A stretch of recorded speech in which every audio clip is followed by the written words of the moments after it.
Welcome to the recording of the Infosession Opening an Online Shop. This event is part of the event series Get Started Self-Employment in the Arts and Creative Industries, where we offer insights into various topics for your start in self-employment.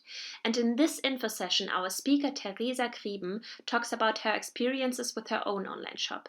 She introduces different platforms and answers questions. This event was held in English and was simultaneously translated into Ukrainian. Fine. I will quickly introduce myself. My name is Theresa Grieben.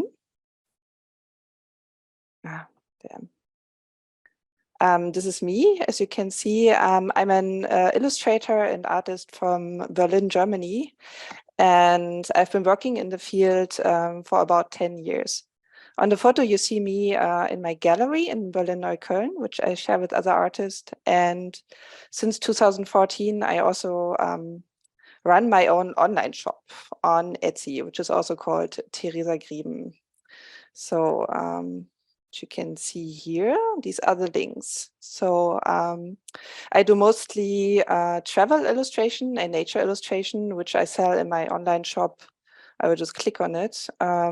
This one here. I will try to make this a bit smaller, on Etsy as high quality art prints and postcards.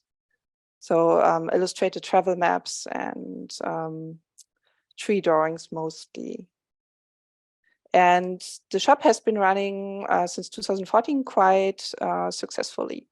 So in this workshop, I will actually give you an overview about how to sell online and what the platform options are in Germany. Pretty much.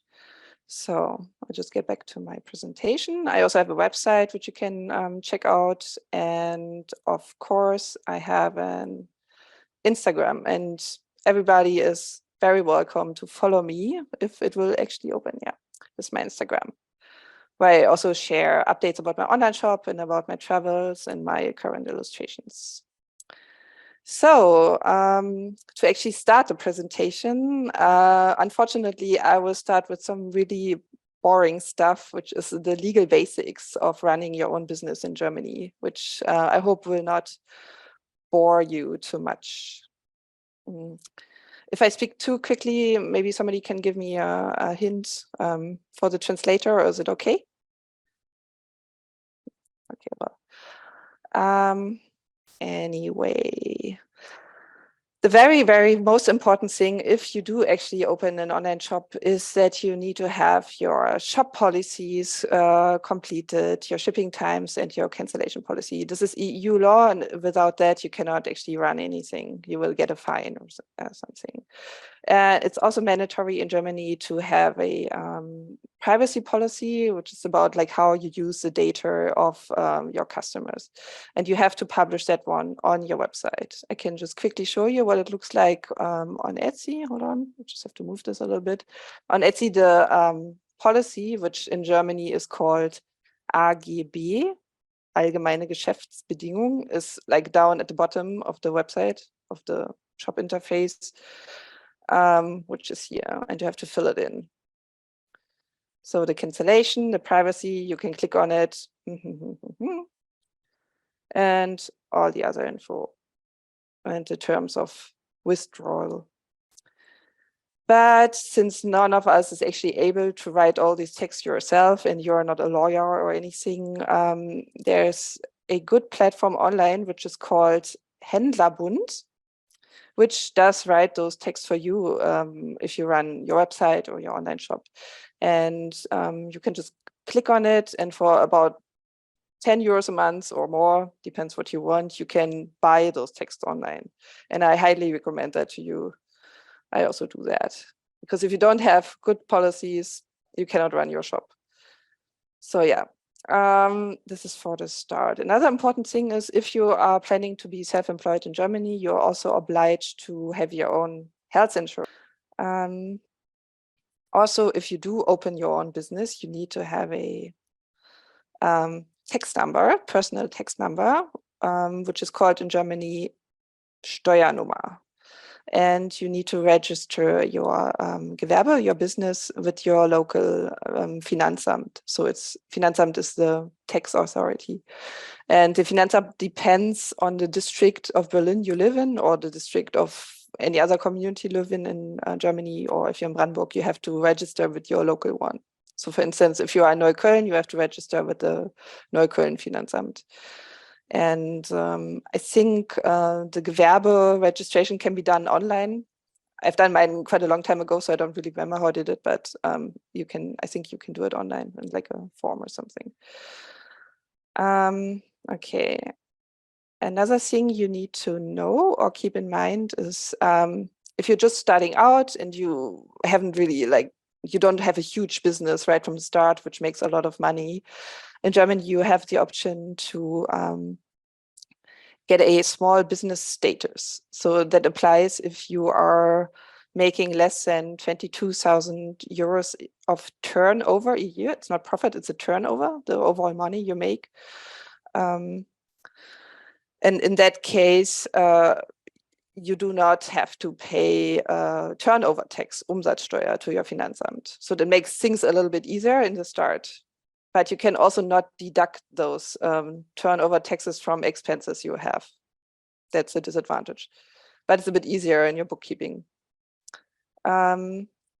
Nevertheless, I would still advise you to still get a turnover tax number, Umsatzsteuernummer. Those usually start with like a DE code. They're like the official international business numbers you have, because the EU law requires people who sell on online platforms like Etsy and Amazon to publish them. If you don't have one, you cannot actually sell on them. I think that's like a new law. Yeah, but I don't know how strictly they check that. Yeah.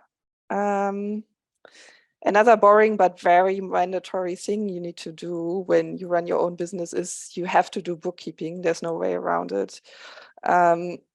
Because at the end of the year, as soon as your Gewerbe, your tax authority, your Finanzamt will ask you for your tax declaration. And for that, you need to keep track of your every single income you made, or every single sale you had, and every single expense you had. If you cannot prove that, and if you don't have bookkeeping, they will just estimate the tax you have to pay, and in some cases that can be very high. So you really have to do bookkeeping, even though it's terrible. But if you don't really want to do it yourself or need some help, there's also the possibility to get a local tax advisor, Steuerberater. And in Berlin, at least, there's quite a few, I think, who do that. And there's also quite a few who speak English. Yeah, because bookkeeping is very hard. As I said, you are obliged to do a yearly income tax declaration to the Finanzamt. This is usually due by July. And you also have to, calculate in your Einnahmenüberschussrechnung all the profits you made and all the expenses you had on Elster. Yeah, this is like an online tax platform that looks like this. But as I said, if you have a tax advisor, they will usually do it for you on that one. But tax advisor, you need to pay. So just keep that in mind. They're not working for free, of course. Okay, we're almost there. Yeah, just one more thing. Beside the income tax declaration, you also have to do a revenue tax declaration, which is called Umsatzsteuererklärung, if you are not a Kleinunternehmer, a small business, which is also due either once a year or every 3 months. But your local tax advisor can also help you with that. And last but not least, when you sell products in Germany, you are obliged to add the VAT. So it's Mehrwertsteuer, the VAT, value added tax to each product, which is in Germany usually 19%. So if you have a print which costs, I don't know, 10 euros, then you have to add 19%. So €1.19 on top of it to sell it. And you have to deduct that VAT as well to your Finanzamt. Yeah. There is also a reduced rate of 7% VAT for design services. So for instance, if you paint something or illustrate something for a certain person, then you don't charge 19%, you charge 7%. Yeah. And yeah, I think I will not get into more details now because it's quite a difficult task. But in my presentation, which you will receive after this as a PDF, I have put a lot of links as well with some more information about this tax issue. Yeah. So, which is already the end. I will continue now with by giving you an overview about the platforms you can choose, or which are the most popular ones in Germany if you plan to sell your artwork online. So because I have most of my experience on Etsy, because that's the only shop I run, I will just start with Etsy, of course, which is this one here. Yes, most of you know it already. I guess it was also quite popular in the Ukraine, as far as I know. And the advantages of Etsy. So, as you know, it's by now the world's largest online platform for handmade design and vintage products. Of course, it's a US company like Facebook and Google and all the others. It does have the largest, hugest global market and customer base. I think as of this year, there's been about 96 million active users on Etsy. So I think even only Amazon is bigger than that. Yeah. Etsy does a really good job in providing the software, the shop interface, and the technical support. For instance, Etsy offers all the payment options you can just dream of. Like they have all the credit cards, they have PayPal, they have Klarna, they have Sofort, they have direct transfer, they have everything. So it's really good for international customers. Yeah, there's no payment problems pretty much. And they do take care of that for you. You don't have to worry about it.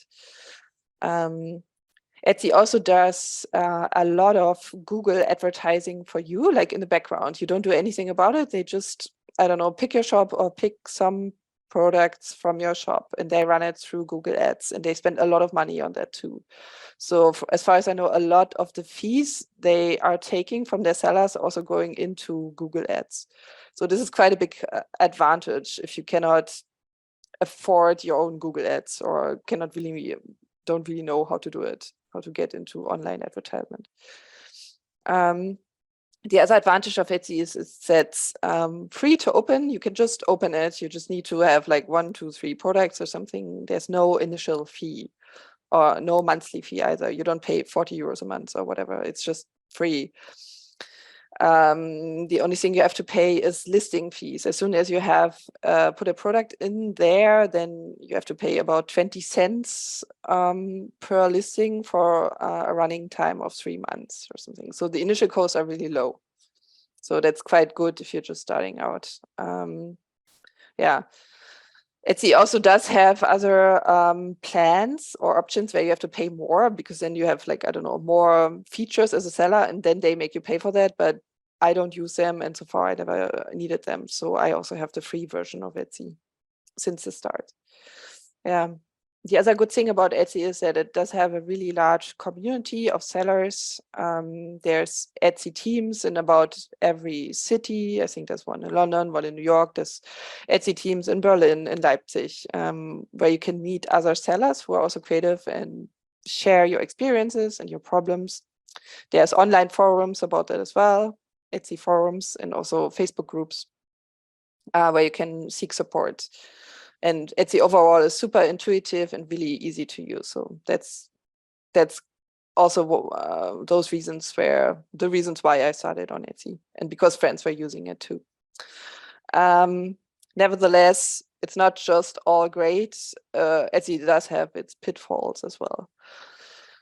So when I started out on Etsy in 2014, I think the fees were about 3.5% or something. So they were really affordable. But since then, they have just gradually been increasing it in the background. So now the official fee is, I think, 6.5% per sale. So they do charge a fee, but only when you make a sale. So for instance, you sell something for 10 euros, then they take 6.5% of that.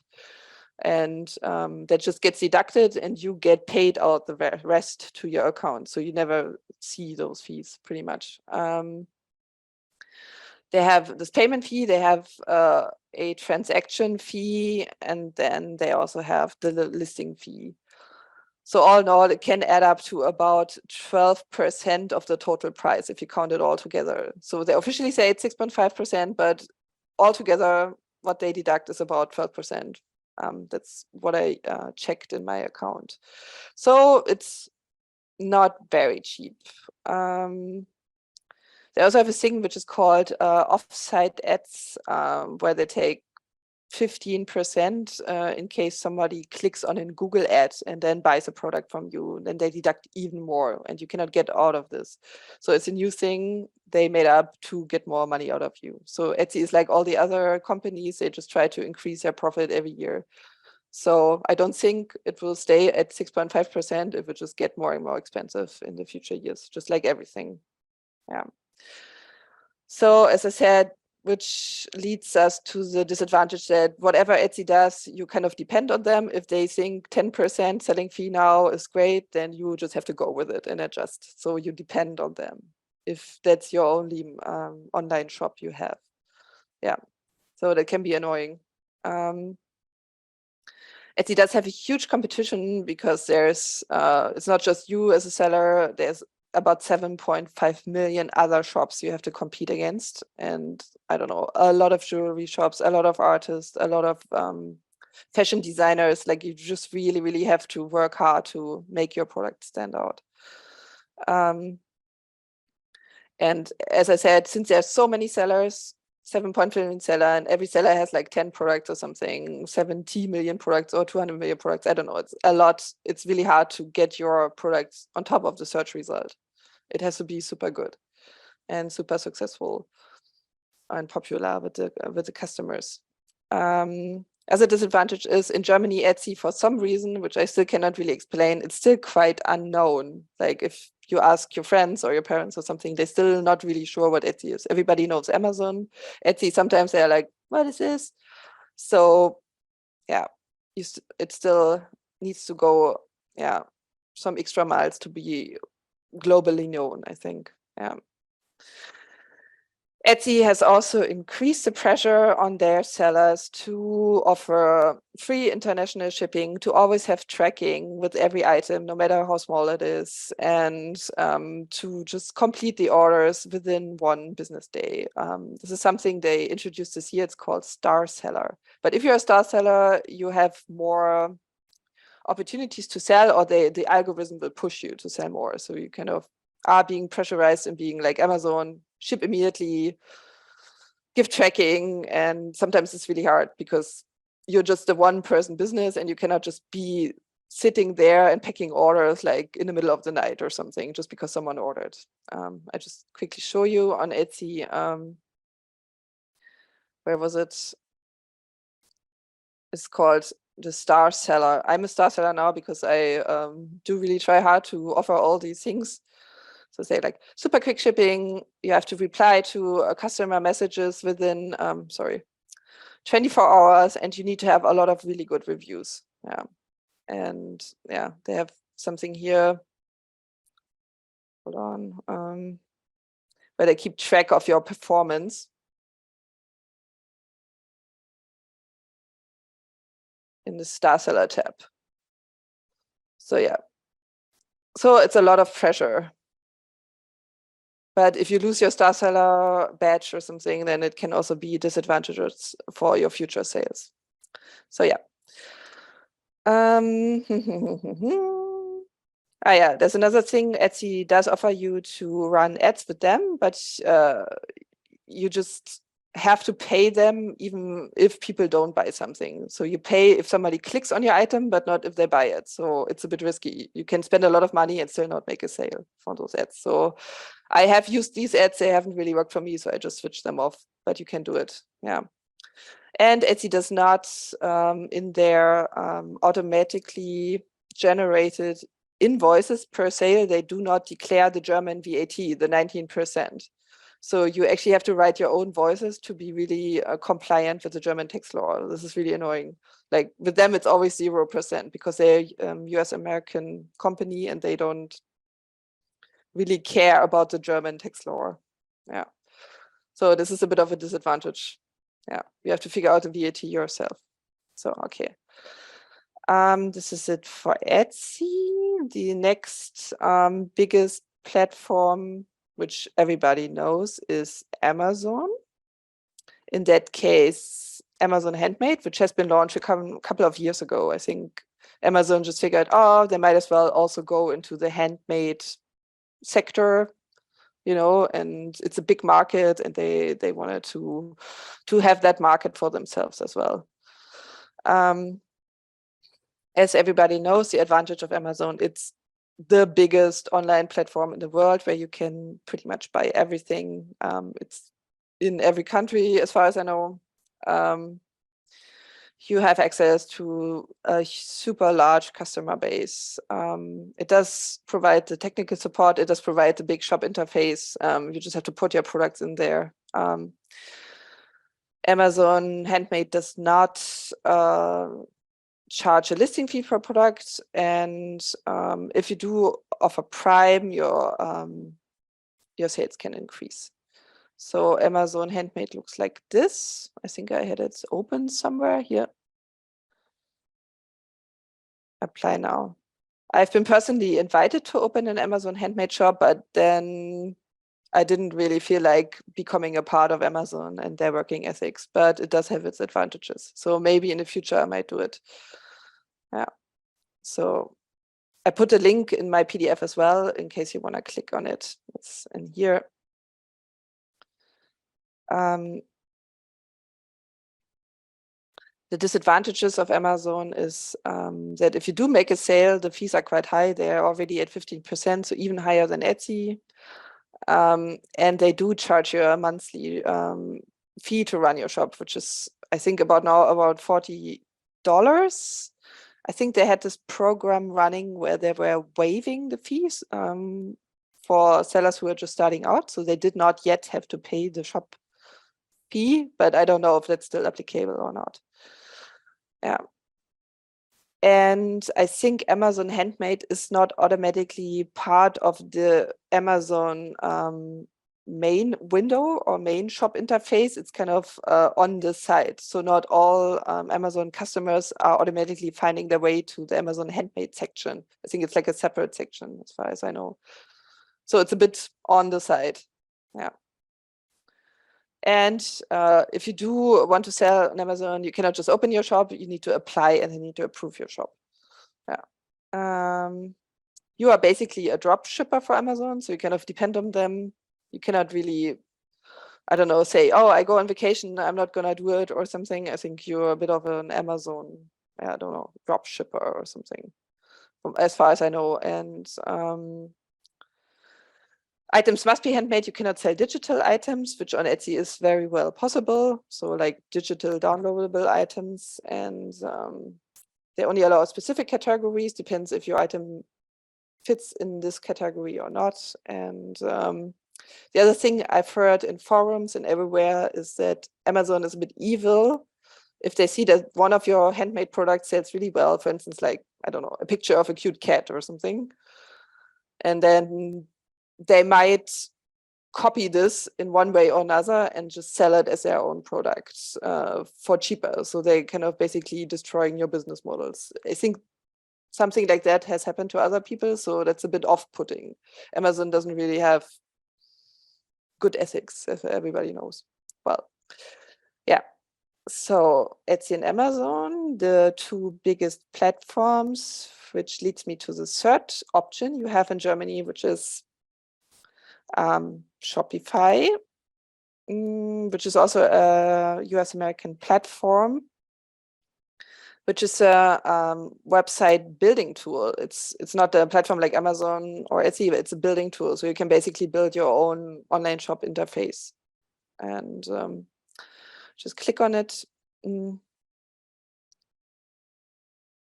think you can start a free trial to see what it looks like. You have a lot of different really pretty designs. yeah, it's basically like a website building tool. Yeah. Shopify also provides the payment options, so you don't have to bother about that. So you can offer, I don't know, PayPal, credit card payment, all of that on your website. But Shopify does not really provide the customers to you, which Etsy does and Amazon. So you have to find your customers yourself. It's like your own website, pretty much. Yeah. Advantage is you can use your own domain name. You can say theresagrieben.shop.com or something. It doesn't say Etsy in there or Amazon. So it looks more branded, more official. It's your own domain then. The fees are moderate, I think 2.9% selling fee. And you also have to pay a monthly fee to run your shop, which starts at $29. Yeah.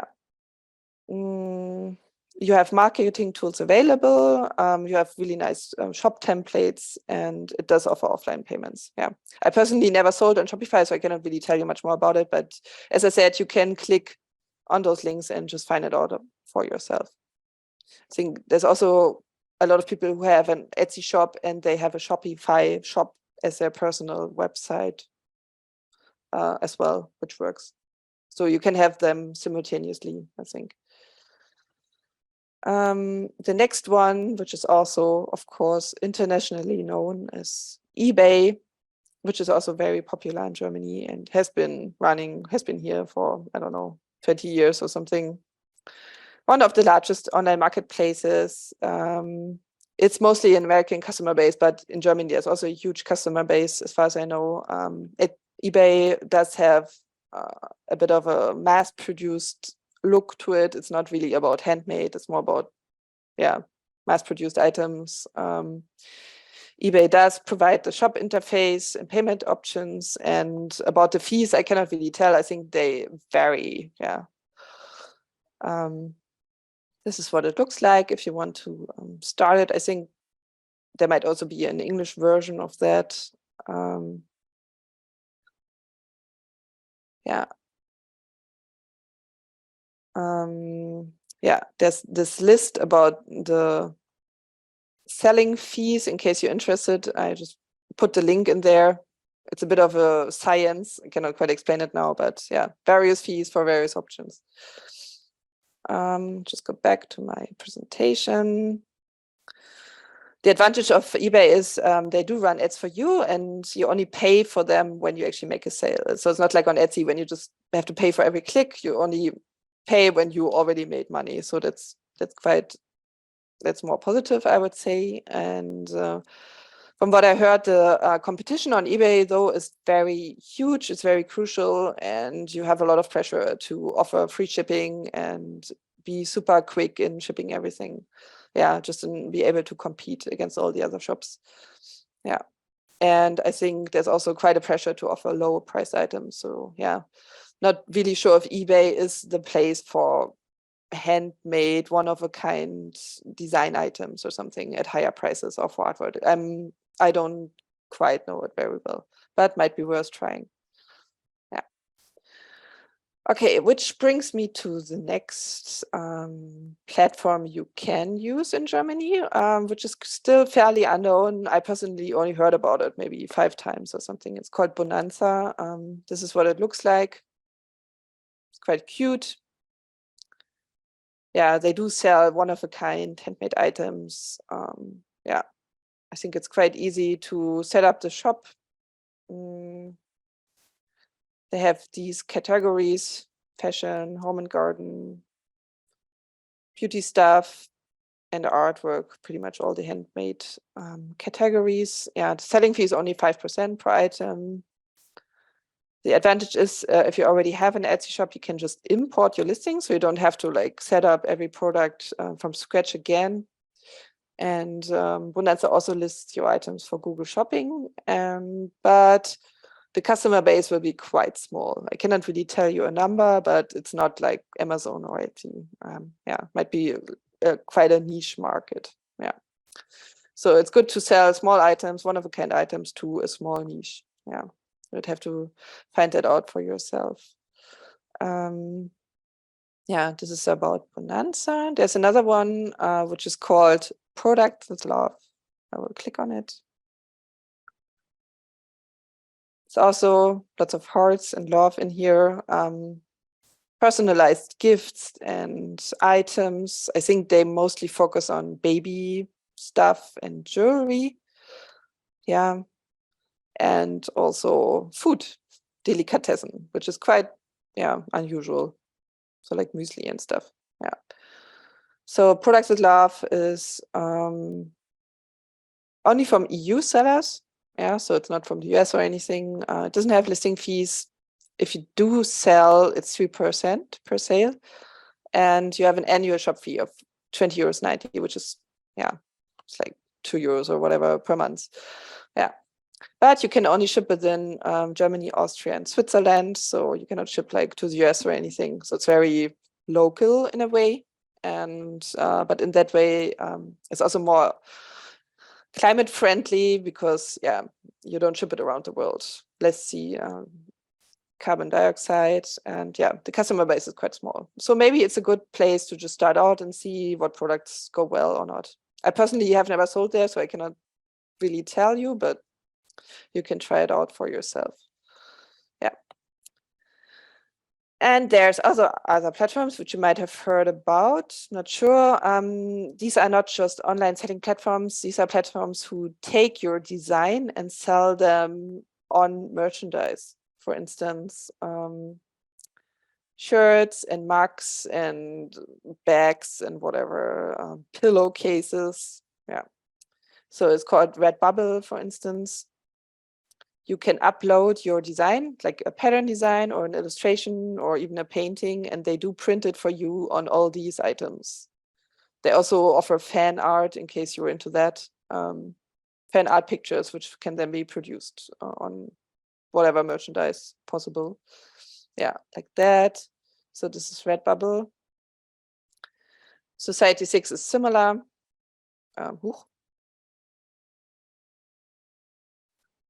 Yeah, they have picture frames, they have mugs, they even have like blankets for your bed, all of this. Yeah. So, and then there's Zazzle as well. So the good thing is you don't have so much work with these. You only like paint or create your design once, and then you kind of upload it to them digitally, and then they produce it for you. And you just get a monthly cut of what they sold. So it's not so much work for you. The disadvantage is that you don't really have much control over the quality of the product. I have it here. I don't know. I had a friend who used, I think, Society 6, and she had some pillowcases printed, and they're using some fabric which is, I don't know, made in China or something. So it's not really, really handmade. It has your design on it, but it's been mass produced by a machine or something.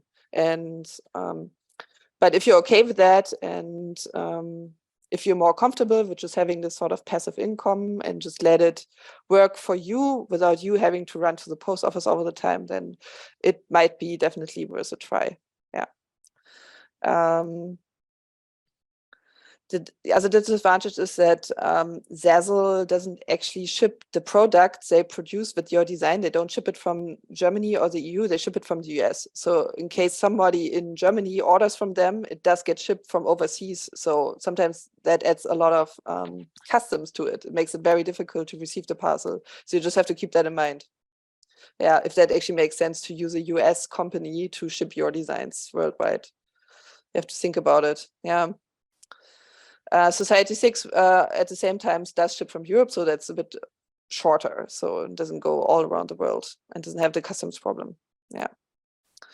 Another disadvantage is that you don't really have contact with your own customers. While Etsy allows you to like write messages to your customers and even leave like personalized handwritten thank you notes in a parcel or make it really pretty, make it really personal.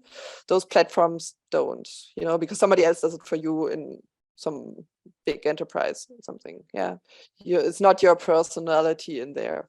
But if you're okay with that, yeah. I personally prefer to write those notes and package everything with love for my customers. But yeah, it's also a lot of work. So you have to think about it. Yeah. And another small disadvantage is that you basically handing your high-res files. In case you're an illustrator or a textile designer, you hand those files, yeah, like your Kapitel, you hand it over to these other platforms and they can use it, to make money. And you don't really know what they're going to do with those printing files if they give it to someone else, So I don't know. I would feel a little bit uncomfortable with that, but yeah, that's the disadvantage. So yeah, which leads me to the almost last option of also selling online, which I guess everybody has heard about as well. You can use Instagram shopping, which is a shop tab in if you have an Instagram account, you have this kind of shopping tab, and Instagram shopping allows you to post your product, like a photo of your product or a reel or a story, and then tag it with a product tag, which then leads either directly to the shop interface of Facebook or to your Etsy shop or other online shop you have. So your followers on Instagram, they kind of stay in the app and they can directly shop from you, which makes it easier. They don't have to like Google you or go to a browser or something. They can just click on it. It's a big advantage. If you do sell directly through Instagram, which is Facebook or Meta, then they take a 5% selling fee, or you can just kind of link to your Etsy shop in the same browser window, and then you just sell through your normal online shop. Yeah. So yeah, the advantage is that the big follower base you have, or the huge followers that are already on Instagram, they kind of stay in the app. And in order to be able to set up that Instagram shopping, you need a Facebook or Meta or whatever business account. Yeah, it's quite easy. You just switch to it, and then you are being led to the Facebook Commerce Manager and set it up. I think I opened it somewhere here. God, where is it? Was it here? No, yeah. So this is what the Commerce Manager looks like. It's basically like a shop interface. You just add all your products to it, and then they look like this in your Instagram. Yeah. So in case I post something on my Instagram, I can just tag that. Yeah. So I would recommend you using it. You can also check in your Instagram statistics or in your Etsy statistics how many clicks you made, as far as I know. Yeah. It's a bit complicated to set up. I will not go into detail with it, but I will just tell you that this is the option, use Instagram shopping. So I put some links here and also a link to how to set up instruction link here. So in case you want to follow up on it, it's in the PDF. Yeah. So deep breath. This leads me to the last option of selling your products, which is in this case not online, which is actually selling it in person in markets.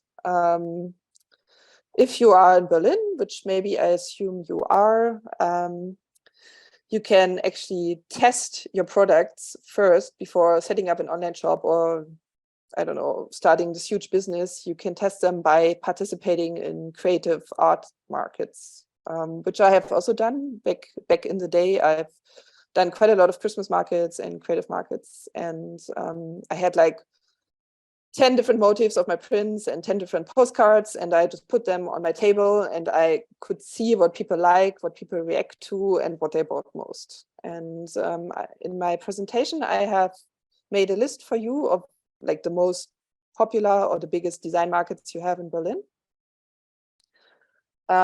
which is Wedding Markt. This is the Mauerpark Flea Market, which runs, I think every Sunday or something. The Neukölln Flow Market, which is super popular at the Maybach-Ufer. There's also a Schöneberg Flow Market now. There's an Adminius Kreativ Market. There's also a French design market. I think it's in different locations every time. And there's also Christmas markets. And now is the season to also participate in Christmas markets to see what works. Like one big one that always happened in Berlin was called Holy Shit Shopping. I think this year they are not doing it on location. They're doing an online version because of the COVID restrictions or something. But there's still a lot of other Christmas markets in Berlin. I think if you want to still participate, you would have to apply by now or be super quick about it because the season is starting now. Yeah, but it's a good way to test your products directly with the customer. It can be really nice. It can be super chatty. Yeah, it's very direct. The disadvantage of markets, if you have ever done one, you might know, is that it can be very exhausting. It's can be very hard to get into a market because sometimes you have to apply for them, or sometimes you have to wait at 6 a.m. in the morning to write your name in the list and kind of run with all the other people who want to have a market stand. And sometimes they're very expensive. Yeah, there's a big competition. Once you set up your market stand, you have no guarantee that you will actually sell. It just totally depends on the day or on the customers or on the weather, or if it's too hot, if it's too cold, you don't know if you sell. I mean, I also had markets where I only sold 2 postcards and I was there for 5 hours or 6 hours. So that's very frustrating. But sometimes you have markets and you sell like crazy. Yeah, so it's a bit of a hit and miss. And yeah, now if you are selling in winter, it can get extremely cold. And sometimes you cannot even go away from it to take a break or go to the toilet because you have to be at your market stand for like 5, 6, 8 hours in a row. So it's exhausting. You cannot do it all the time. I mean, I personally can't. I just kind of switched to selling online because I couldn't be out in the cold all the time. Yeah. So these are my this is my overview about the platforms and the possibilities to sell online, which will now give space for questions in a little break. And Iris, you have any? Yeah, we do have some questions. Let's go back to Etsy first. One question is, since Etsy is based in the USA, does that mean I have to declare income from outside the EU and bother with whether I need to pay taxes in the USA, etc.? No, that's not the case because Etsy has like a side affiliate or something in Ireland, so in the EU. So if you make a sale on Etsy, it goes into your Etsy seller account, and then you get paid by Etsy Ireland into your bank account. So it's all in the EU. You don't have to declare taxes in the US.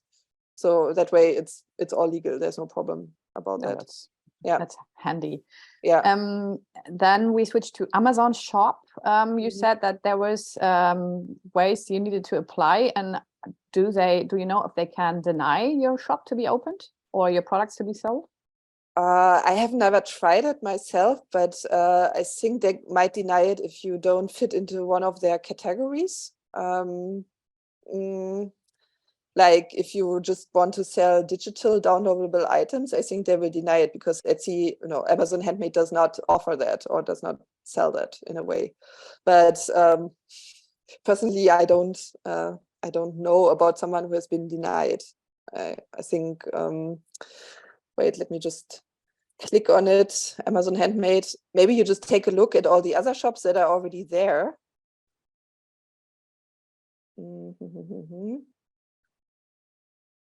Wait, I will just and see what sort of products they sell, and then see if you kind of fit into that category as well. And then, yeah.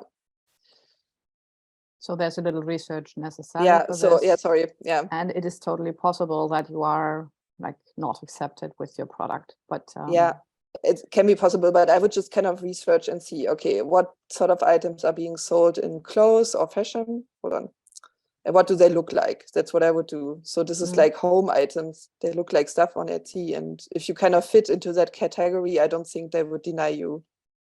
Yeah. Or it's just normal looking design stuff. Yeah, that's as much as I can tell you. Yeah, just what I know is that you have to fit into one of those categories. Toys, games, clothing.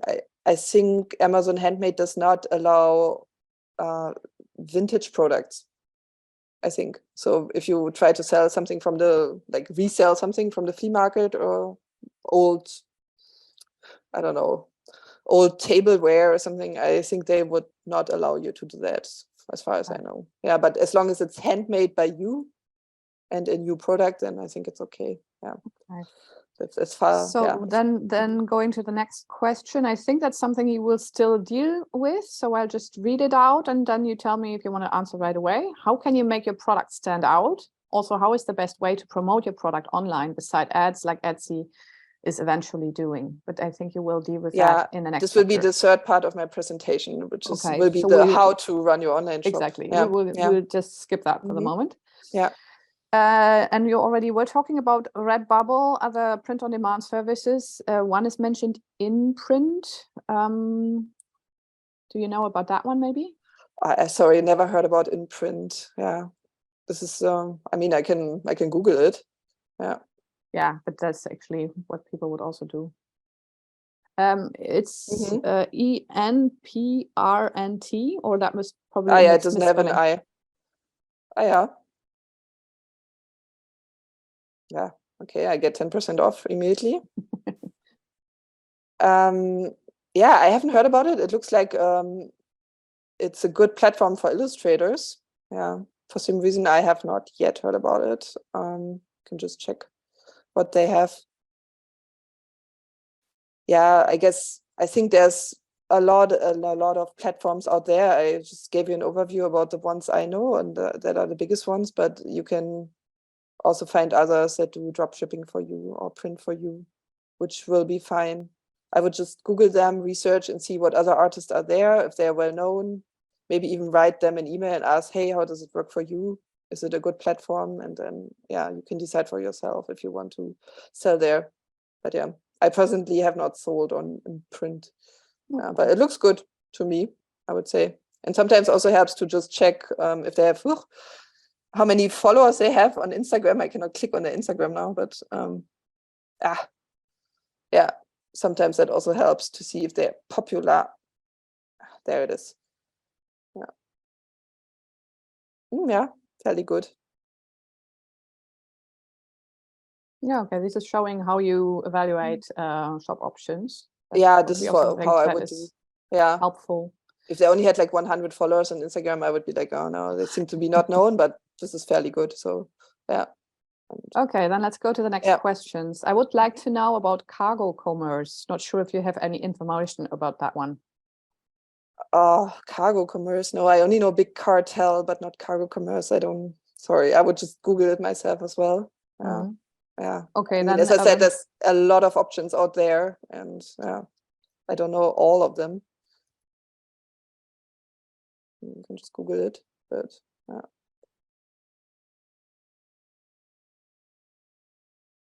is that it? I don't know. Maybe that's something else. Yeah, well.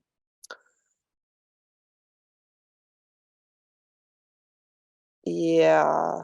Well, no, I don't really have information about that. It looks like it's something you can just add to your website or something, right? For a monthly fee. Yeah, that might then link to the next question. Also, an interface that offers a shop inside your website. Do you have any information about or experiences with Jimdo?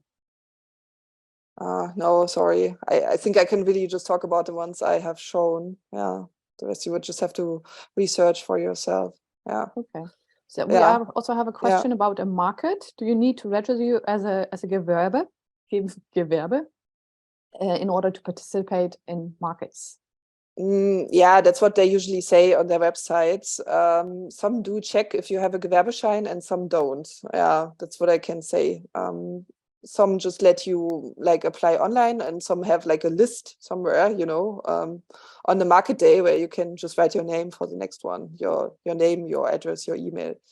And I would recommend you have one Gewerbeschein, but maybe if you just try 1 or 2 markets for a start and not really sure if you will actually run a business at all, I think it will be okay if you don't have a Gewerbeschein yet. But if you plan to do it like on the long run all the time and professionally, then yes, I would definitely recommend you have one. Yeah, but it really depends on the market if they check it.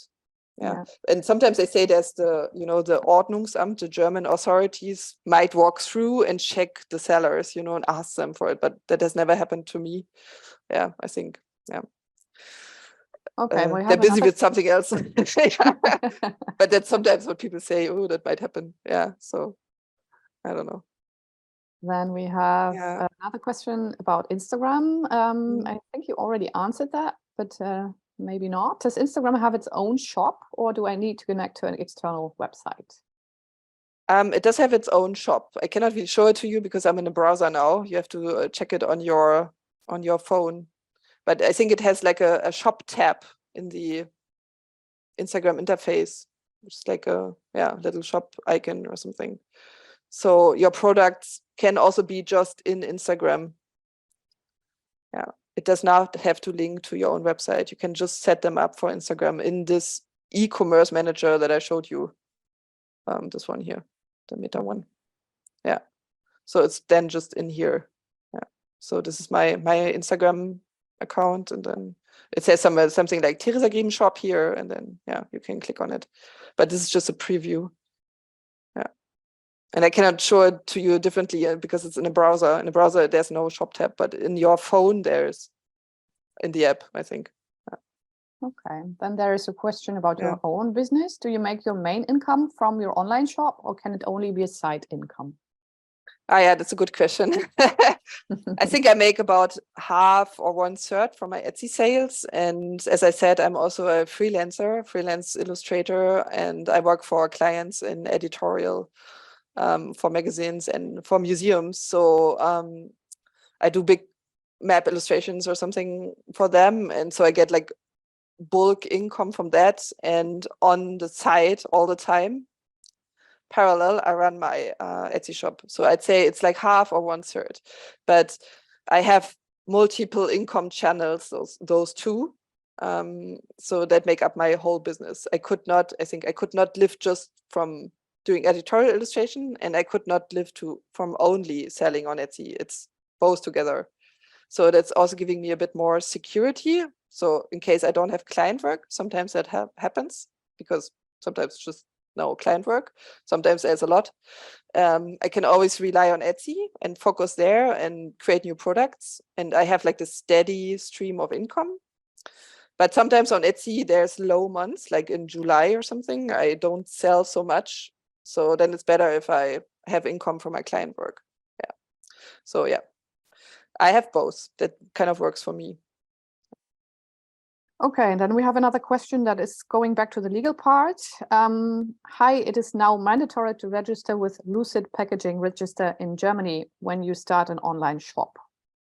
Yeah, I will talk about that later. Okay. I know I have not yet mentioned it in the legal parts because I thought it's maybe too much in the first bulk because it's so boring, but I will talk about the packaging when I come to the next part of my presentation, the how-to, where I talk about packaging and the registration.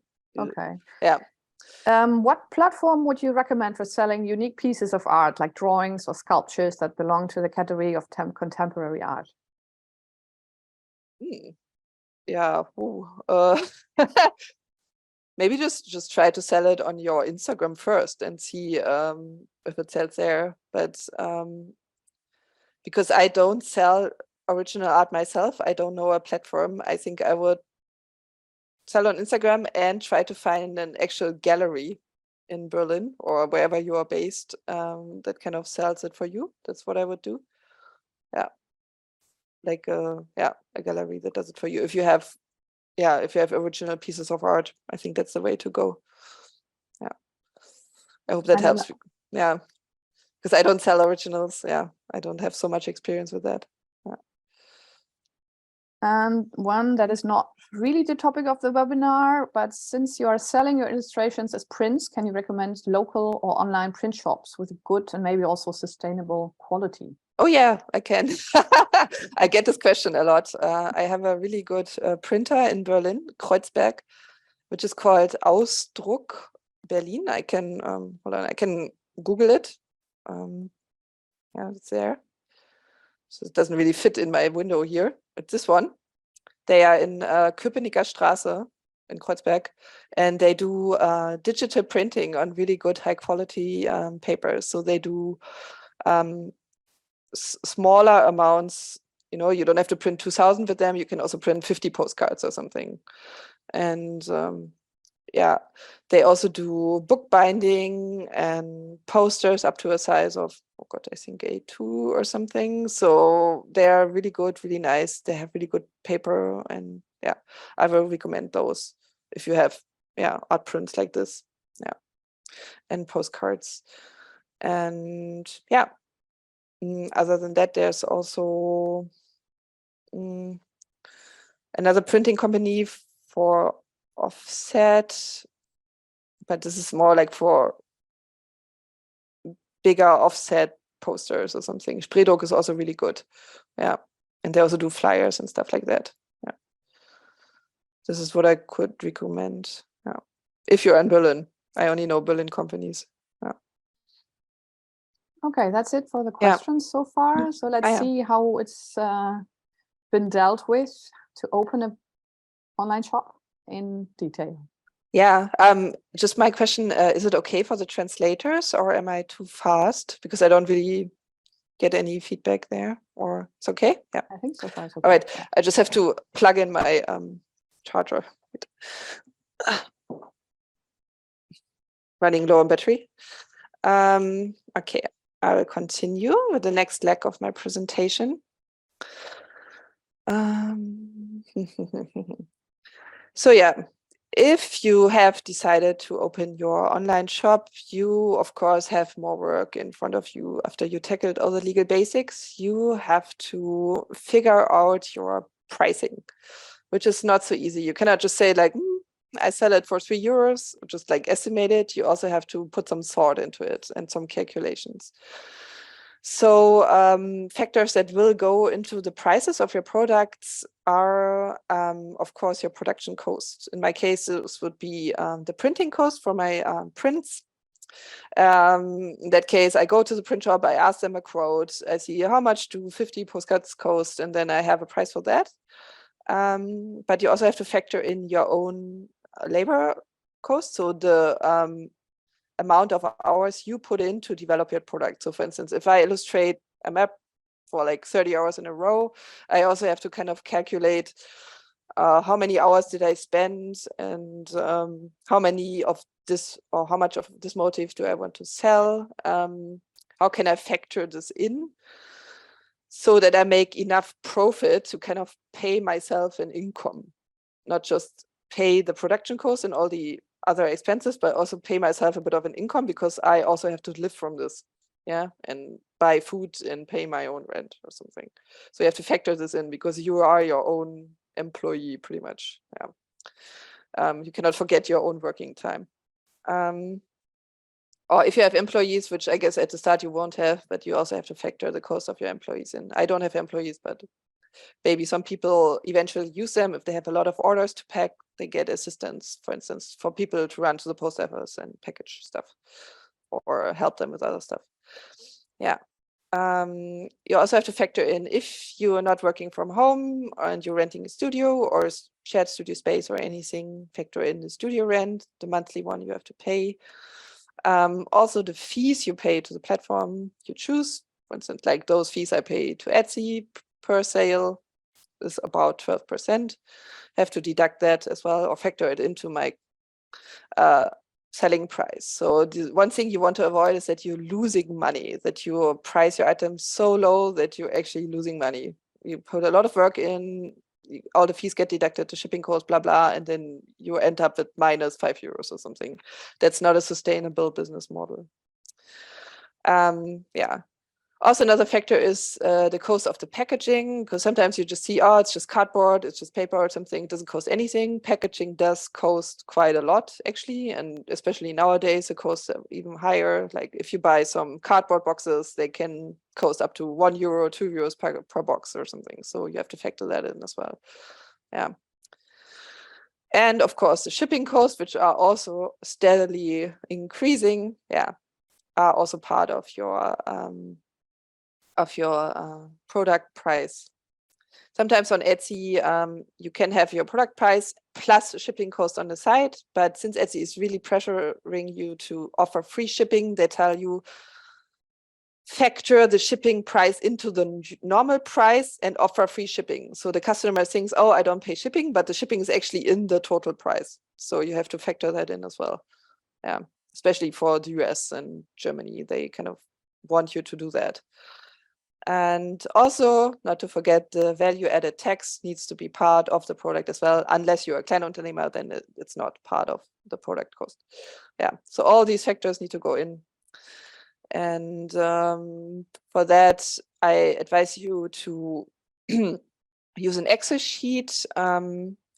Google, if you like have a Google account or something, you can just in your Google Drive, you can just create like an Excel sheet in a Google sheet, and then in there you can just calculate stuff like 4 plus 4 or something. Ah, damn, it doesn't work. So it does calculate it for you, and then you can like kind of put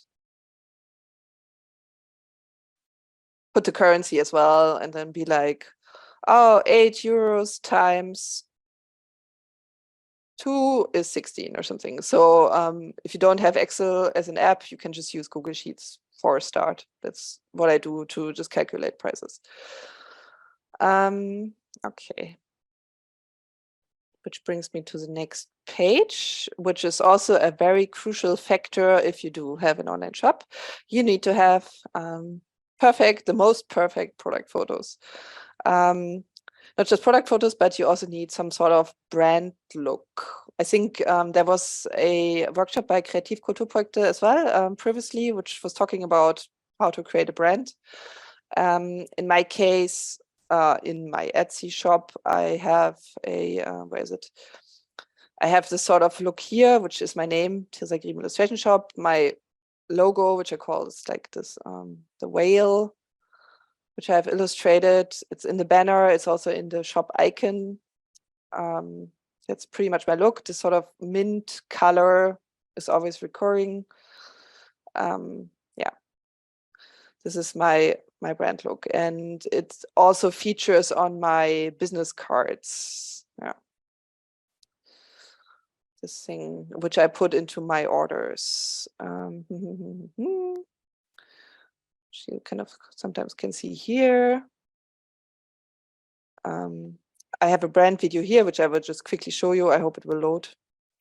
No, it doesn't want to load. Oh, well, anyway.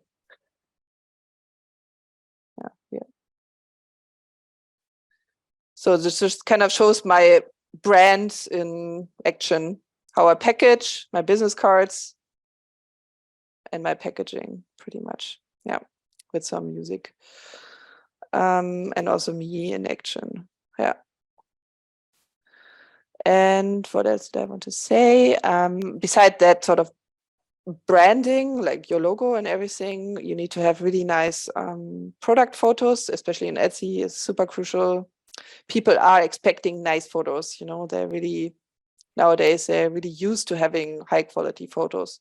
Even if you're not a professional photographer, you have to really try hard to make that happen. So for instance, in my case, I always have the sort of natural daylight setup where I just put my artwork. So this is an illustrated map of Ireland on a sort of wooden drawer, which is always the same setting for each product. You can also see it on others. Oh, not here, but yeah. And then I decorate it nicely, and I don't use artificial light at all. This light came from a window, which was covered by a white curtain. So it's like a really soft whitish light, and there's no sharp shadows or anything, or yellow light or something. Yeah. And I used a Canon, like a professional Canon camera, but I think most smartphones nowadays are also able to take nice photos in such a setup. And yeah, the photos cannot be blurry, of course. It has to be very clear what the item is. So like props or decoration has to be more subtle, you know, so people know what they're buying. Yeah. You can also post photos of other sizes and close-ups, what the item looks in action, and yeah, some details as well.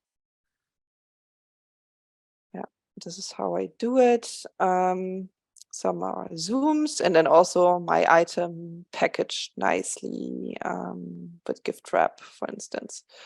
Yeah. What else did I want to say? It's also important in Etsy, for instance, that you use high-res photos. So they have to be at least 2000 pixels wide, which is quite big. So you cannot just have like 500 pixels or something. Etsy will be like, oh, your picture is too small. Please upload a bigger one. So it doesn't look blurry. Because from what I know, Etsy staff is always also browsing the shops on the lookout for images they can use in catalogs or branding materials or for blogs and press releases or something. So the bigger, the better somehow. And also the customers want to be able to kind of zoom in. So yeah, try to make it as high res as possible. Sometimes with illustrations, it's also a bit tough because you don't want to have like a super, super high res image of your illustration on the internet, because then people can just print it themselves. So yeah, you have to find a bit of a midway, I think. Yeah. But since it's only 72 dpi, I think people can't still really print it. Yeah, and I always put my name on it as a signature. So yeah, at least it's branded with my name. People cannot easily steal it. Yeah. Another thing I would recommend is that you create a photo template.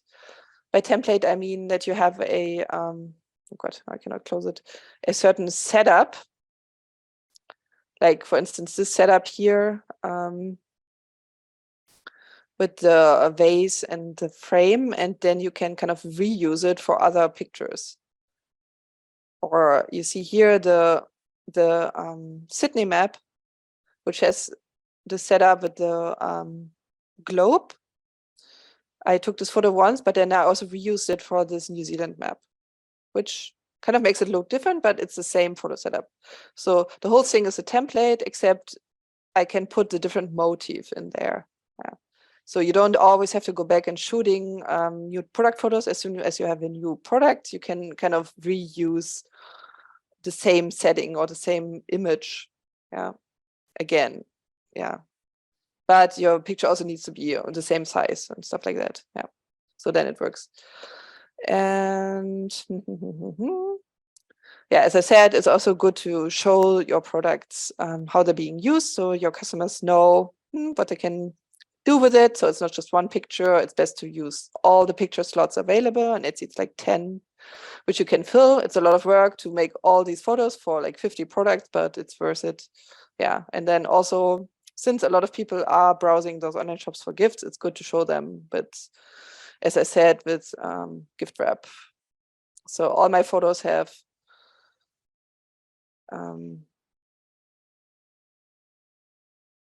gift wrap, and yeah, also one thing I forgot, on Etsy, they also have the option that you can show your product video. So your product in use as a video. So it's a bit like a reel. Yeah, they just kind of introduce that, and they say, oh, customers are more likely to buy if you have a product video. Yeah, it's a lot of work, but yeah, that's the way it is. Yeah.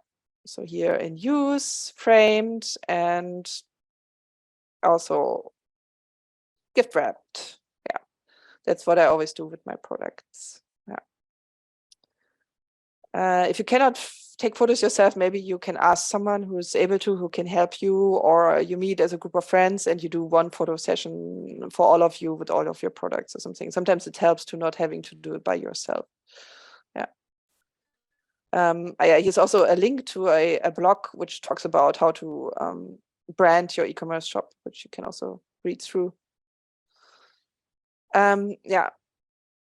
One thing that's also crucial if you have an online shop is that you don't just use your photos for your online shop, you also want to reuse them for your website and your social media. So you have to think about the aspect ratio. So for instance, in Etsy,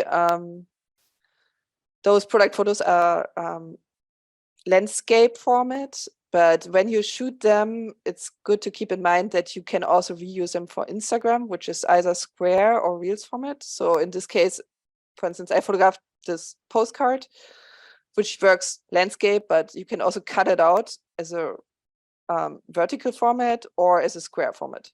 Yeah, so and still the product is visible, nothing gets cut off. So you always have to kind of think about that when you take the photo, what will be the use? So will I publish it on Instagram? Will it be in a big Instagram reel? Will it be just on Etsy? So you really have to think about it in advance. Yeah, just warning you. And as I said, product videos become more important, which can also be recycled as reels or TikTok reels. Product videos can be what I've just shown, like somebody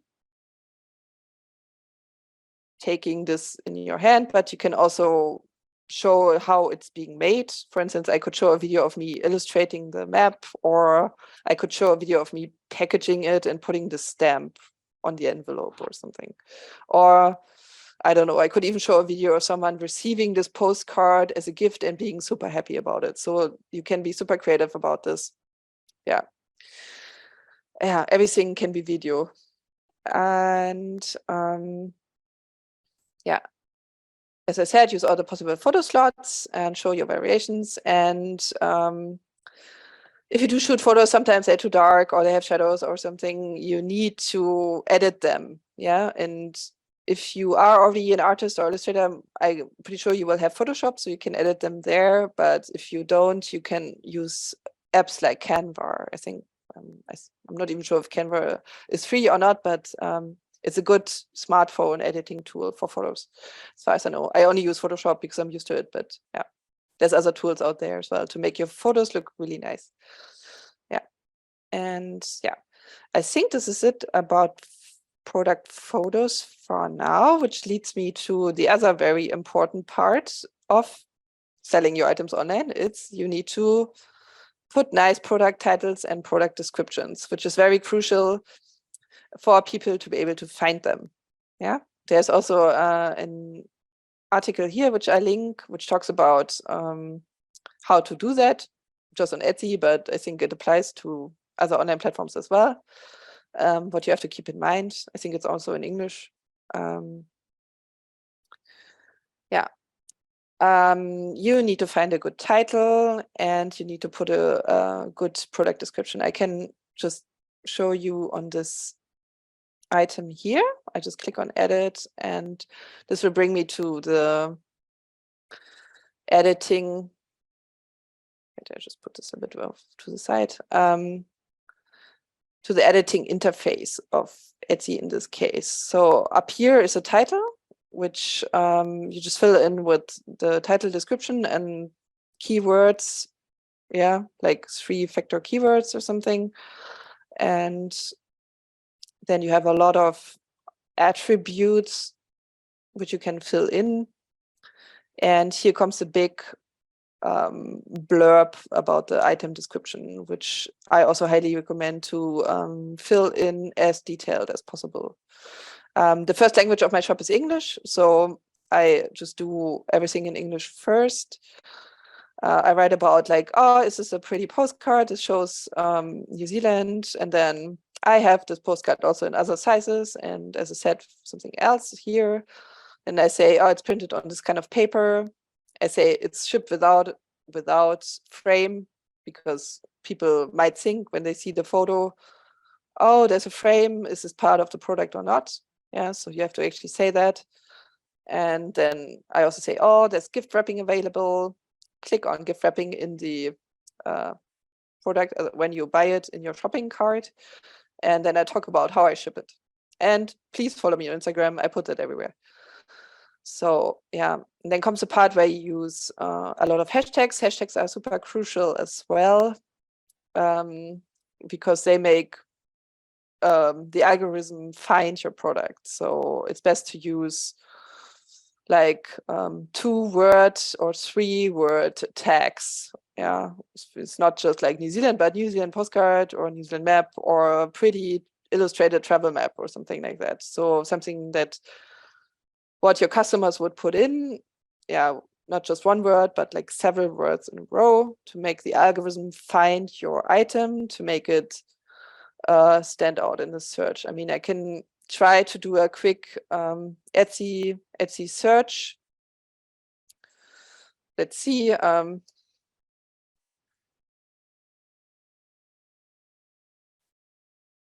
Let's see if my product will actually show up. Probably not, but yeah.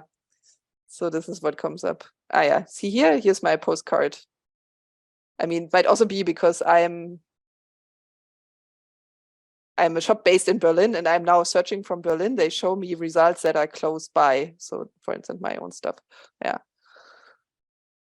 So yeah, you want to keep in mind that you want to be found in search. So you have to fill in those descriptions and the titles and the tags very meticulously. And in case of Etsy, because I only have Etsy, I always talk about that, you can also translate everything into German. So the platform either does it for you, but then sometimes it has a weird German, which looks a bit clumsy, or you can translate it yourself. So you do the whole work again in your own language. Yeah, also the text. Okay, so this is about product descriptions. Yeah, also don't forget to put the right stock and the variations in there. Hold on, that was up here. The stock was up here. So you have like, yeah, 10 postcards with with envelope and not. And yeah, always keep track of your stock as well. So you don't want to sell an item that you don't even have. Yeah, that's a bit of the worst case that can happen to you on Etsy. In that case, sometimes you have to cancel the transaction, which is not really good for your shop performance and the algorithm. Yeah. Yeah. So now I think that's the question I got previously. How do I get found online? I'll try to get into that a bit in details. Yeah. Very important to get found online is, as I just said, it's that you have the right product descriptions of your products and that you use all the titles and all the text for the SEO, the search engine optimization. So not only Etsy or whatever Amazon algorithm is looking through your product, but also Google is. Yeah. So if you want to be found by your potential customers, you just want to make it as detailed and perfect as possible, which is a lot of work. But I think there's some SEO or tags generators online as well, which you can use. So I don't know them from the top of my head now, but you can just Google it, which can help you find the right tags and titles. Yeah. What's also really important on most platforms, I think, on Amazon, on Etsy, on eBay, is that you get really good reviews. Of course, the most ideal is a 5-star review. I think your customers are kind of expecting that from you as well. I have a lot of reviews, 5-star reviews. Ah, come on, where is it? Where is it? Which can be found here. And then if people want to buy from you, they can just read through all of them. On Etsy, for instance, there's also the possibility that your customers post a photo of your item that they received in use or whatever. So yeah. And in order to receive really rave reviews, it's very crucial to be super nice to your customers, always reply quickly to their questions and messages, always be kind to them in case they change their mind and they want to cancel the transaction, always help them if an item is lost or damaged. Yeah, so just treat them the way you would like to be treated, and then they will give you good reviews. And yeah, and what also helps is this personalized note in the package, decorated really nicely, and people will just love it. Yeah, because your reviews, your 5-star reviews, are your currency pretty much online. If you have like really bad reviews or just 3 stars or 2 stars, then a lot of people will not buy from you, and you cannot change that back. For instance, on Etsy, if you once receive a bad review or a lot of bad reviews, you cannot make them disappear. They're there, they will stay there. So yeah, you really try hard, work hard to avoid bad reviews, I would say, because that's your currency if you want to be successful online. Yeah. What's also important is that you have all the privacy policies, the terms and conditions, that the location you ship from is actually the location you are based in. In my case, that's Berlin. That you not say, oh, I'm based in, I don't know, Norway, and then you're actually in Germany or somewhere else. That will just make people become suspicious. They might be like, what is this? Why is it not shipping from that place or something? So yeah, you can also, another way to get found online is that you run your own Google ads or Facebook ads. This is a bit of a science by itself. It can also cost a lot, but as I said, Etsy, for instance, runs the Google ads for you and the Facebook ads as well. But yeah, you can also do that for yourself if you have your own online shop. But yeah, I'm not an expert on that, I have to say, but you can Google it, how to run Google ads, yeah, and how to set up those ads and what budget to set. I know of some people who run Facebook ads all the time and they are super successful getting a lot of customers through Facebook. Yeah. Yeah. What's also important, as I guess everybody knows by now, is that you must have a social media presence. So it's best to have a Facebook artist page or brand page. It's good to have a Pinterest in case you're an artist. And of course, it's good to have an Instagram, which will link to your shop. In my case, I also have Instagram link in bio, which is here in this, or link tree, which is my Instagram link, which then goes to the sort of overview page. And from here, I can also link to several other places like my Etsy shop and my website and my Pinterest, and all of these things allows me to link to that. Yeah, so it's my Pinterest. And on my Pinterest, I think I also have my my website link back. All of that. I would just use all the platforms possible. It's my website and my online shop. Yeah. This is what I would highly recommend, but I think this is old news. Everybody knows it by now. Yeah, use your social media to kind of advertise for free for your product and for your artwork or whatever you do, designs. Yeah. It's also good to get featured by bigger blogs or magazines, or maybe contact some influencers of your niche. I don't know, maybe for instance, if you create very sustainable upcycled fashion or something, maybe there's a blog, which you can contact, and maybe they can write a blog post about you, or they can wear your stuff, or they can talk to their followers about your product or something like that. You can do a collaboration. Yeah. In my case, I once got featured on the Etsy blog, which was also quite a good boost for my shop. It's a sort of blog they run on the site, and then they just pick well-performing shops, and then they do like an interview or something. So this is me in my studio, and then it's very positive. It's a bit like an advertisement blog entry, pretty much. Yeah. And it's really good to have something like that. Doesn't have to be on an Etsy blog, can also be some other website, I don't know, or the Flow magazine or something like that. Depends what you sell. Yeah. What else? And yeah, as I said before, it can also make sense if you are like in a new place or in Berlin, for instance, to actually participate in something in person, because that's how people work, right? They like to meet other people in person, not just see something online. They like to talk about stuff. They like to get to know each other. They like to see products like in their hands and not just online. So as a start, you could participate in markets or art fairs and something like that, and show your stuff, or go to creative meetings, or like the meetings that Kreativ Kulturprojekte are doing, like the one that's happening next week, and just bring examples of your artwork or designs and your business cards, and talk to other people. And then they will remember you, and they might Google you later, or ask you, oh, can we do a job together, or can I buy something for you? That's also how I've done it a lot of times, like networking. Yeah. this is always helpful. And by that way, you can also gain new followers on your Instagram. If you just like, oh, look at my Instagram account, you can follow me. We can keep in touch by social media, for instance. Yeah. Another way also to keep track of your online performance is to set up Google Analytics. Once you already have your shop running, I have a Google Analytics running for my own Etsy shop, which is, hold on, I have it somewhere here, I think. This is like a huge statistics overview about like, how many users did I have? How many sessions? How many did click somewhere else and left my website? How long did they stay? Did they come from paid search?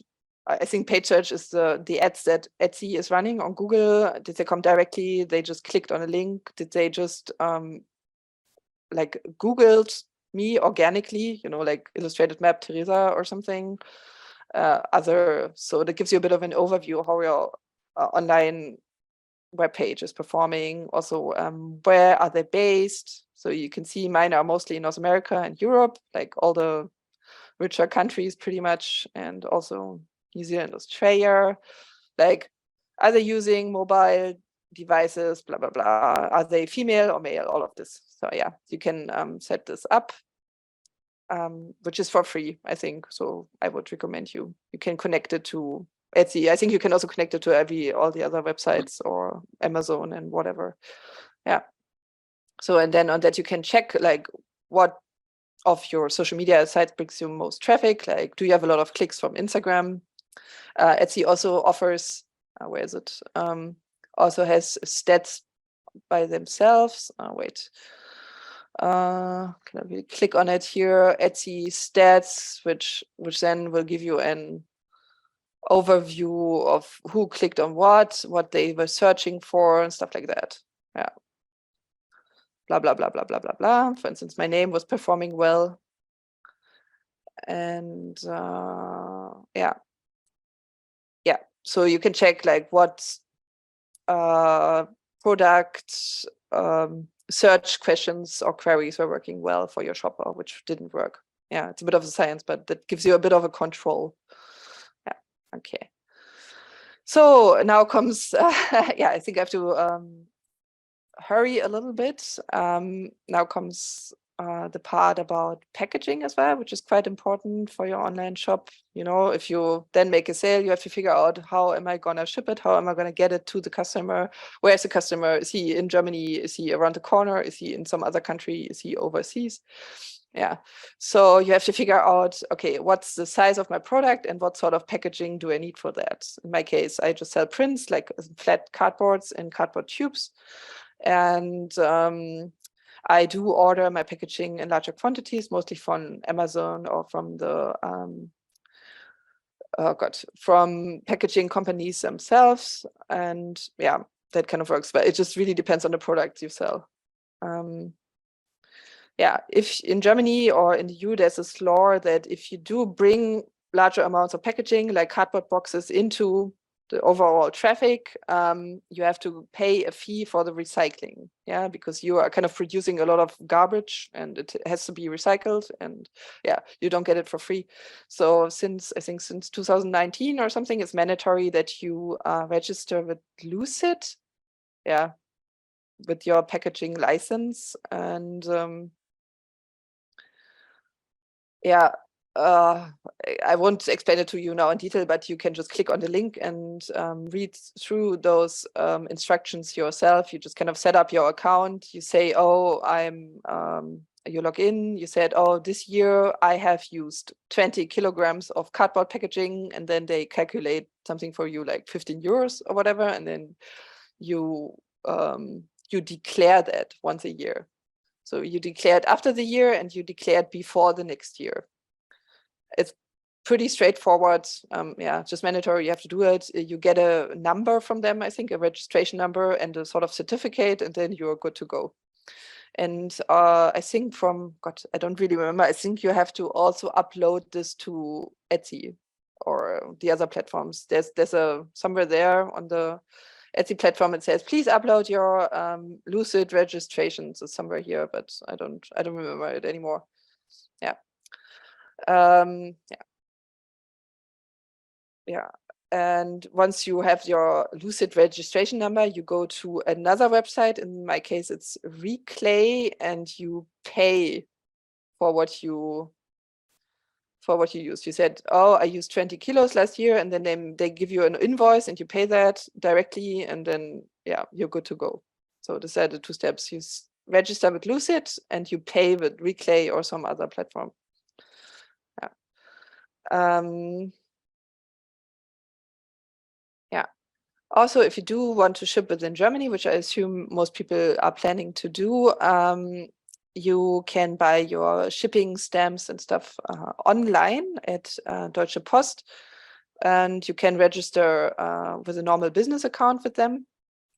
They have a Deutsche Post online shop, which is this one here. You then log in, and then you can choose Warenversand, so shipment of goods, and you can like buy your parcel, whatever, your parcel label here for €5 something, 5 kilo, 2 kilo, blah, blah, blah, with tracking. And that also works for just stamps in case you only send little letter envelopes. And you can also register your business account with DHL. DHL and Deutsche Post are kind of connected, so you can ship DHL parcels with Deutsche Post. Yeah, but DHL does not allow you to ship Deutsche Post letters. Yeah, it's a bit weird. So you can also register here if you want to. And use all the DHL packaging shops to drop your parcels, or use a Packstation. And yeah. But if you want to ship outside of Germany, things get a bit more complicated. For things up to this format, 35 centimeters, you can use Warenpost International, and you can ship worldwide. You have to register as a business customer with them and ship at least 200 packages per year or something. And then you can send those like A4 size parcels to the US for a fairly good price, like below €10. Yeah. If that doesn't apply to you, or you have bigger parcels or heavier ones, now Deutsche Post or DHL forces you to to use DHL Packet International, which is very, very expensive. It's like €35 to the US or something for bigger items. So just keep that in mind if you want to eventually ship worldwide or overseas. If it's very big and heavy, it's very expensive. Yeah. And yeah, those changes have only come into effect this year. Before, it was way easier to ship cheaply from Germany, even to the US and Canada and all of those. But now they are changing this and making it more expensive. So yeah, you're starting at a not so good time, I'm afraid. But yeah. Yeah, I'm still in the process myself of figuring this out. What's a good option to ship overseas? In my case, my items are rather small and not heavy, so I can still use the cheaper Warenpost, but for bigger items, yeah, it's really bad. So yeah, just one thing not to forget, you need your own printer or like an office or something if you want to print shipping labels online, which you have to do mostly online. You cannot just go to the counter and say, please give me a printing, like a shipping label for my shipment of goods. They will say, no, you have to do it yourself. So you need a printer or something. Yeah. And a computer, of course, and internet. Yeah. If you want to do all the shipping. Yeah.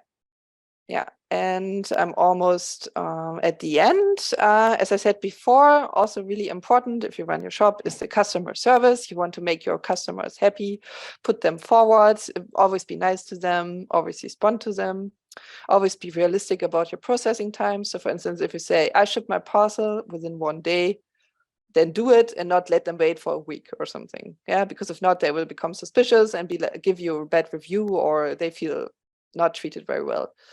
Yeah. As I said, they can leave you a bad review, which then you cannot get rid of for your life. So if you want to avoid that, it's advisable if you are in Germany, if you have some knowledge of German or good knowledge of English at least, yeah, because you want to reply to customer queries. If you can't, you can always use something like DeepL. I guess most of you know it already. This sort of simultaneous, very, very good language translator, which does translations for you. It's pretty good. I've been using it as well. Yeah. So English and German. I don't know if they have Ukrainian yet. I have to find out, but yeah, might be. Yeah, they do have Ukrainian. Good for you. Yeah. Yeah, always communicate clearly. For instance, I just had put my shop on vacation because I was traveling for a couple of weeks, so my shop was inactive, but I always had like this big announcement like, I'm gone now, I will open my shop again on this date. You can then order your Christmas gifts. So always be very transparent, always be very clear about your shipping times, where you are when you do something. Yeah, and as I said, it's always good to write a personalized little thank you note for every order. Be like, I'm so happy about your order. Thank you so much for supporting my small business. Gift wrap it nicely if people want it. Put a nice Christmas tag or I don't know, a Christmas stamp or anything on it. They will love it. Yeah. And yeah, last but not least, I think that was the last point. Can I make a living? As I said before, not totally. It's quite a lot of investment. Setting up the shop, I invest quite a lot of time in shipping. I invest a lot of time replying to customer questions. Also takes a lot of time to produce or create new products in my shop, but I love it. So it's my baby. It's my own artwork, which I sell, and I have the total control over it, which is nice. So I don't do it for someone else. It's just me, like my way of living as an artist. My online shop is also my window to the world. I get in contact with customers from all over the world. I had orders to Alaska or Hawaii. I had orders to Indonesia and people talking to me. I even had one order to Antarctica, which is really, really nice for me because I know it just kind of spread it all over the world and people find me at the other end of the world and they like it. So this is really, feels really, really reassuring for me. And as I said, once you have set up everything, your shop can become a sort of good passive income, which you can rely on if times are bad. You know, like as an artist, sometimes you really have to find a lot of different ways to make your income, not just one job, but several. And this is one really good way to do it, I would say. Yeah.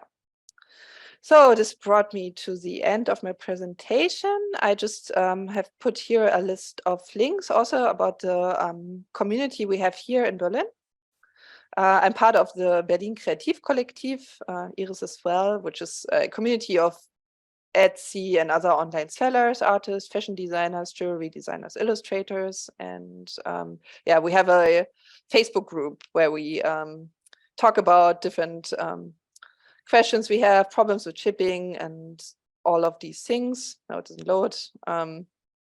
Maybe you want to take a look. You can also write questions about, do you want to participate in this market or not? It's a really nice and very cute and helpful group, mostly girls actually.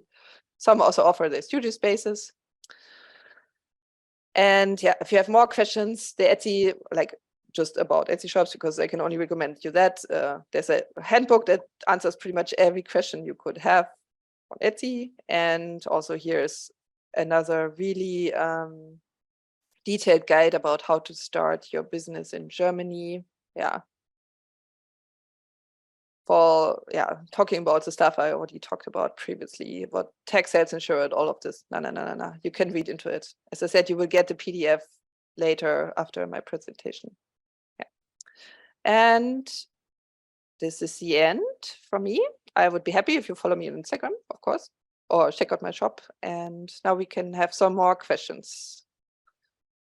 Thank you so much, Theresa. That was very helpful. Yeah. We have a few questions left. First is, how did you come to know how to make your branding videos, how to do the photography and so on? Did you all do this by self-education? Yeah, pretty much everything in this shop was done by myself, but I was lucky. I was in a shared studio space with other illustrators, and two of the other girls I worked with already had a shop set up on Etsy and Davanda, and they were giving me a bit of a workshop. I could borrow the good camera from one of them, and she was helping me setting up the product photos and everything. And so I just kind of learned from my friends who already had the experience. That's pretty much how I've done the whole shop thing. I just ask around. I ask my group of friends. I mean, I'm also friends with a lot of other creatives because I'm a creative myself, and I have this gallery in Neukölln, and there's always usually someone who can help you or give you some tips. Yeah, and if everything fails, you can also always Google how to make good product photos.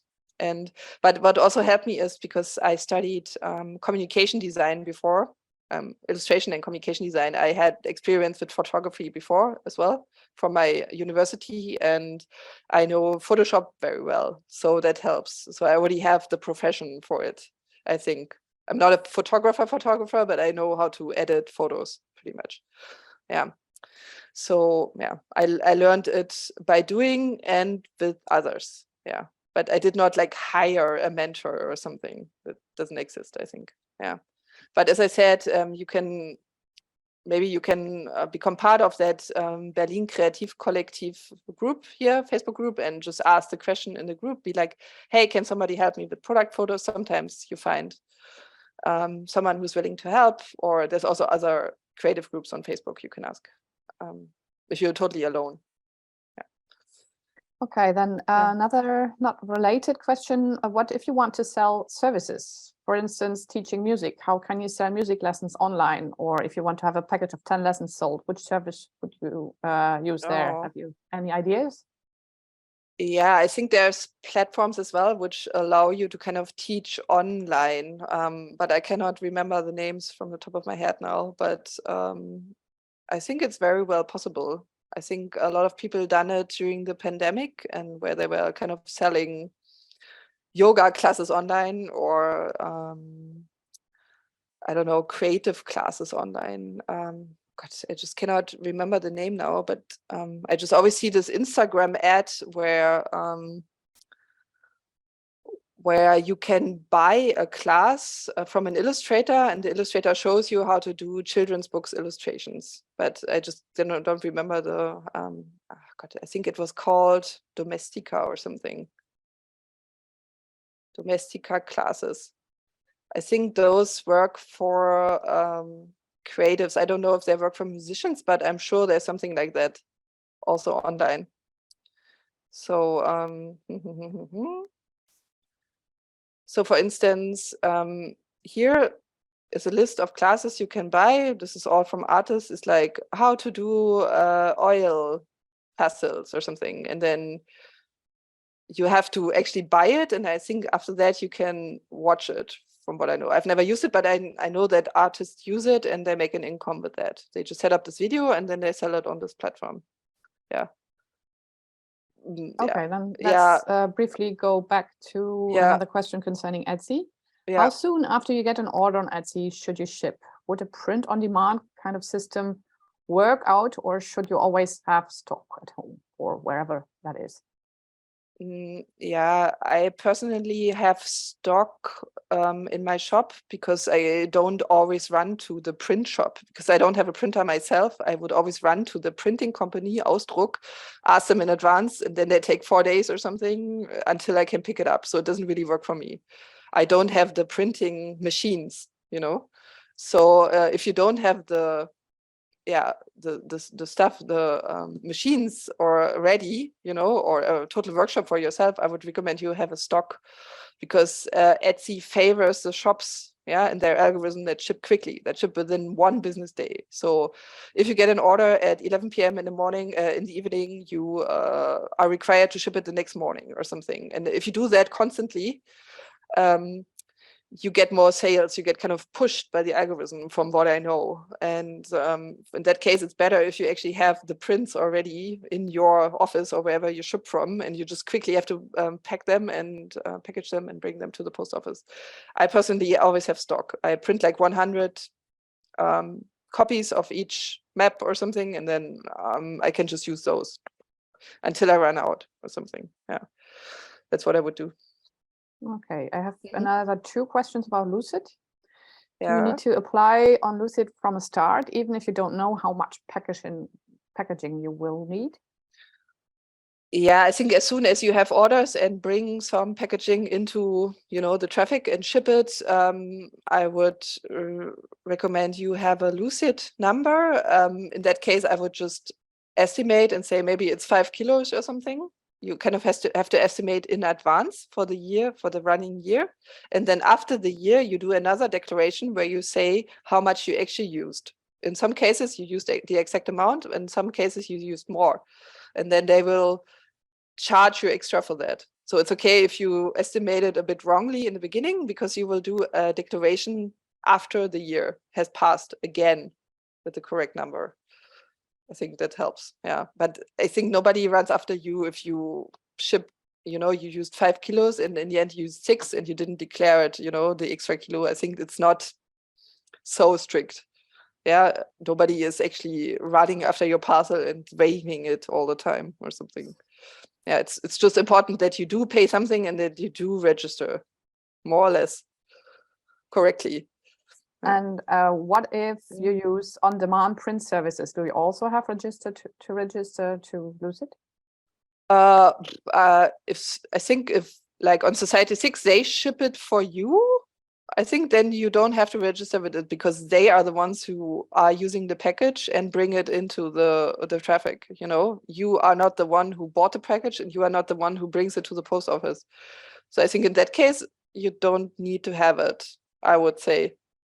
Yeah, can't guarantee it, but yeah, because you're not the one who goes to the post office and buying the package.